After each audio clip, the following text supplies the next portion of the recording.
ఓం శ్రీ గురుభ్యో నమః. హర హర మహాదేవ్. బిచ్చగాడు సింహాసనాన్ని అధిష్ఠించాలన్నా, కోటీశ్వరుడు బికారి అయినా అది కేవలం ఆయన వక్రదృష్టి లేదా చల్లని చూపుపైనే ఆధారపడి ఉంటుంది. సాక్షాత్తు పరమశివుడినే వదలని ఆ శని ప్రభావం మన పైన లేకుండా ఆయన అనుగ్రహం పొందేందుకు అత్యంత శక్తివంతమైన రోజు వైశాఖ అమావాస్య, శని జయంతి. ఈ రెండు అత్యంత శక్తివంతమైన తిథులు ఒకే రోజు కలవడం విశేషం. ఎవరైతే ఈ రోజున పూర్తి భక్తి శ్రద్ధలతో శనిదేవుని పూజించి శని భగవానుని లీలలను, జన్మ వృత్తాంతాన్ని, వివాహ కథను తెలుసుకొని పిప్పలాద మహర్షి కథను వింటే శని దోషాలు, ఏలినాటి శని పీడలు తొలగిపోయి రాజయోగం పడుతుందని శాస్త్రవచనం. శని భగవానుని జన్మ వృత్తాంతం. సూర్య భగవానుడి భార్య అయిన సంజ్ఞాదేవి ఆయన ప్రచండమైన వేడిని భరించలేక తన స్థానంలో తన నీడ వంటి ప్రతిరూపమైన ఛాయాదేవిని సృష్టించి తపస్సు చేసుకోవడానికి అడవులకు వెళ్ళిపోతుంది. సూర్యదేవుడు ఆమెను సంజ్ఞాదేవిగా భావించి జీవిస్తున్న సమయంలో ఛాయాదేవి గర్భం దాల్స్తుంది. గర్భవతిగా ఉన్నప్పుడు ఆమె సూర్యుని ఎండలో నిలబడి పరమశివుని గురించి కఠోరమైన తపస్సు చేయడంతో ఆ వేడి ప్రభావం వల్ల గర్భంలోని శిశువు నల్లని వర్ణంలో జన్మిస్తాడు. ఆ బాలుడే శనిదేవుడు. ప్రకాశవంతమైన తన వంశంలో నల్లటి బాలుడు పుట్టేసరికి సూర్యుడు అనుమానంతో ఛాయాదేవిని నిందించగా ఆగ్రహించిన శనిదేవుడు తన తండ్రిపై వక్రదృష్టి సారిస్తాడు. ఆ చూపుకు సూర్యదేవుని శరీరం నల్లగా మారిపోతుంది. ఆ తర్వాత పరమశివుడు జోక్యం చేసుకుని ఛాయాదేవి పవిత్రతను సూర్యునికి వివరించడంతో ఆయన తన తప్పు తెలుసుకుంటాడు. శనిదేవుని న్యాయబుద్ధిని, శక్తిని మెచ్చిన శివుడు ఆయనను నవగ్రహాలలో ఒకరిగా మరియు మానవుల కర్మల ఫలితాన్ని అందించే కర్మఫలదాతగా అత్యున్నత స్థానంలో నియమిస్తాడు.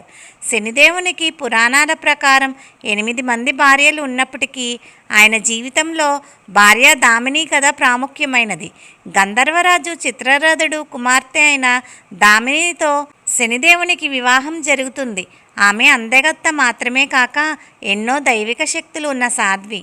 అయితే పరమశివునికి పరమభక్తుడైన శనిదేవుడు వివాహమైన కొత్తలోనే భార్యని వదిలి అడవులకు వెళ్ళి శివధ్యానంలో మునిగిపోతాడు. భర్త సామీప్యం కోసం, సంతానం కోసం ఎన్నో ఏళ్లుగా ఎదురుచూసిన దామిని విరహవేదనతో అడవికి వెళ్ళి శనిదేవుని ధ్యానం భంగం చేయడానికి ప్రయత్నిస్తుంది. కానీ శనిదేవుడు కళ్ళు తెరవకపోవడంతో ఆమె తీవ్ర ఆగ్రహానికి గురై భార్య పట్ల ధర్మాన్ని విస్మరించినందుకు ఆయనకు శాపం ఇస్తుంది. నీ చూపు ఎవరిపై పడితే వారు కష్టాలు పాలవుతారు, నాశనమవుతారు అని శపిస్తుంది.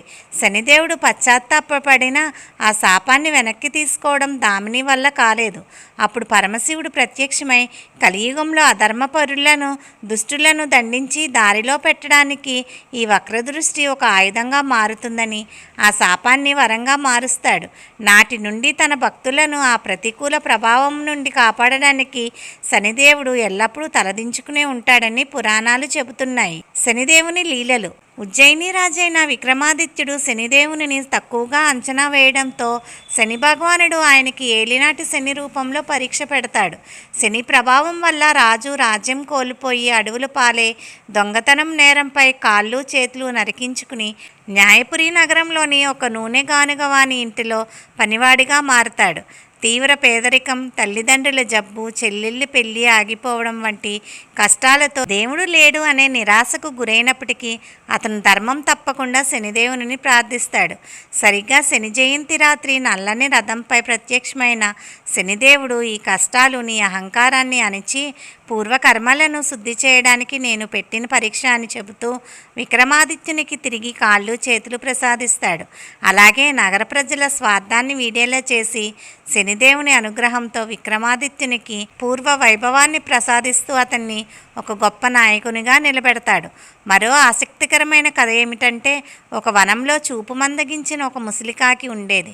ఒక ఋషి సలహాతో ఆ కాకి శని జయంతి రోజున తనకు దొరికిన కొన్ని నల్ల నువ్వులను అత్యంత భక్తితో శనిదేవునికి సమర్పించింది. ఆ చిన్న జీవి భక్తికి మెచ్చిన శనిదేవుడు స్వయంగా ప్రత్యక్షమై ఆ కాకికి తిరిగి బలాన్ని, ఆయురారోగ్యాలను ప్రసాదిస్తాడు. పిప్పలాదని కథ. మహర్షి దదీచి ఆయన భార్య చనిపోయిన తర్వాత వారి 3 సంవత్సరాల బాలుడు ఒంటరివాడే ఒక రావి చెట్టు తొర్రలో ఆశ్రయం పొందుతాడు.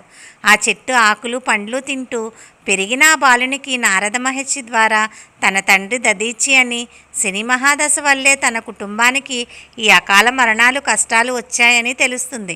నారదుడు ఆ బాలునికి పిప్పలాదుడు అని నామకరణం చేసి దీక్షను ఇస్తాడు. బ్రహ్మదేవుని గురించి కఠోర తపస్సు చేసిన పిప్పలాదుడు ప్రత్యక్షమైన బ్రహ్మను తన తండ్రి మరణానికి, తన కష్టాలకు కారణమైన శనిదేవుడిని శిక్షించే శక్తిని ప్రసాదించమని కోరతాడు. వరం లభించగానే పిప్పలాదుడు తన తపశ్శక్తితో శనిదేవునిపై దాడి చేస్తాడు.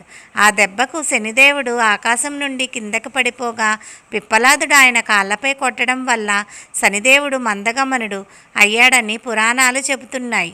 ఆ సమయంలో బ్రహ్మదేవుడు జోక్యం చేసుకొని పిప్పలాదుని శాంతింపు చేయగా పిప్పలాదుడు శనిదేవునితో 2 ముఖ్యమైన నిబంధనలను విధిస్తాడు. 16 సంవత్సరాలలోపు వయసున్న పిల్లలపై శని ప్రభావం ఉండకూడదు. తనకి ఆశ్రయం ఇచ్చిన రావి చెట్టును పూజించేవారికి, పిప్పలాదుని కథను స్మరించేవారికి శనిదోషాలు ఉండవు. అందుకే శనిదోష నివారణకు రావి చెట్టుకి ప్రదక్షిణాలు చేయడము, శని జయంతి నాడు ఈ కథను వినడం అత్యంత విశిష్టమైనది. శనిదేవునికి సంబంధించి మరిన్ని కథలను ఎండ్ కార్డులో ఇస్తాను, తప్పక చూడండి. హరి ఓం తత్సత్. స్వస్తి.